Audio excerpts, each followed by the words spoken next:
I'd like to speak to you today about an urgent responsibility the Congress has to uphold the national security needs of the United States and, quite frankly, of our partners as well.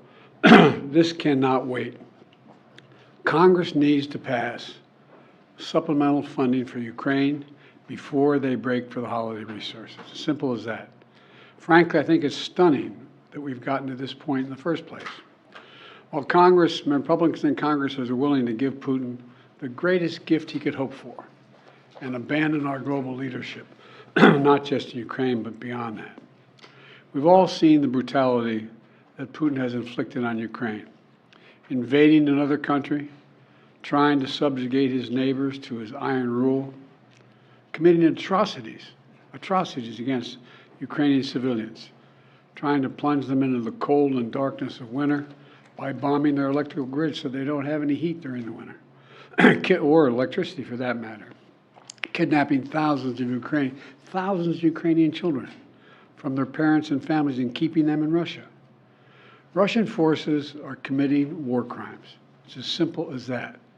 It's stunning. Who is prepared to walk away from holding Putin accountable for this behavior? Who among us is really prepared to do that? You know, for the better part of 2 years, the brave people of Ukraine have denied Russia a victory on the battlefield. They've defeated Vladimir Putin's ambition to dominate Ukraine. And the people of the United States can and should take pride. They should take pride that we've enabled Ukraine's success thanks to the steady supply of weapons and ammunition. We provided them together with our partners and our allies. I just did a meeting with the G7, which was one of the issues we discussed. All the European leaders. We are prepared to stay with us, stay with Ukraine. And our European friends are as well. Who in the United States are prepared to walk away from that? I tell you, I'm not prepared to walk away. And I don't think the American people are either. If Putin takes Ukraine, he won't stop there. It's important to see the long run here. He's going to keep going. He's made that pretty clear. If Putin attacks a NATO ally, if he keeps going, and then he attacks a NATO ally, where we've committed as a NATO member that we defend every inch of NATO territory, then we'll have something that we don't seek and that we don't have today. American troops fighting Russian troops. American troops fighting Russian troops if he moves into other parts of NATO.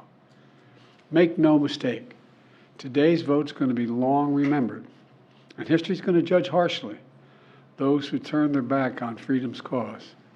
We can't let Putin win. Say it again, we can't let Putin win. It's in our overwhelming national interest and international interest of all our friends. Any disruption in our ability to supply Ukraine clearly strengthens Putin's position.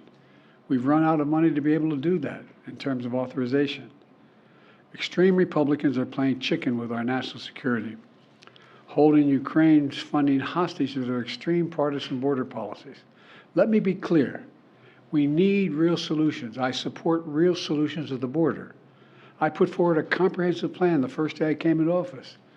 I made it clear that we need Congress to make changes to fix what is a broken immigration system, because we all know it's broken. And I'm willing to do significantly more. But in terms of changes of policy and to provide resources that we need at the border, I'm ready to change policy as well. I've asked for billions of dollars for more border agents, more immigration judges, more asylum officers. Republicans have to decide if they want a political issue or if they want a solution at the border. Do they really want a solution? It cannot be sustained as it is now. We need a real solution. And my team has been engaged in negotiations with Senate Democrats and Republicans on border security. Democrats have put forward a bipartisan compromise on the table. Leaders Schumer and Senate Democrats also have offered to let Republicans propose amendments to that border proposal. But Republicans have rejected it. Said, no, we don't want you to even introduce your proposal, because then we're not going to, and even though the Democrats say you can amend it any way you want. No, we don't want to do that. This has to be a negotiation. Republicans think they get everything they want without any bipartisan compromise. That's not the answer.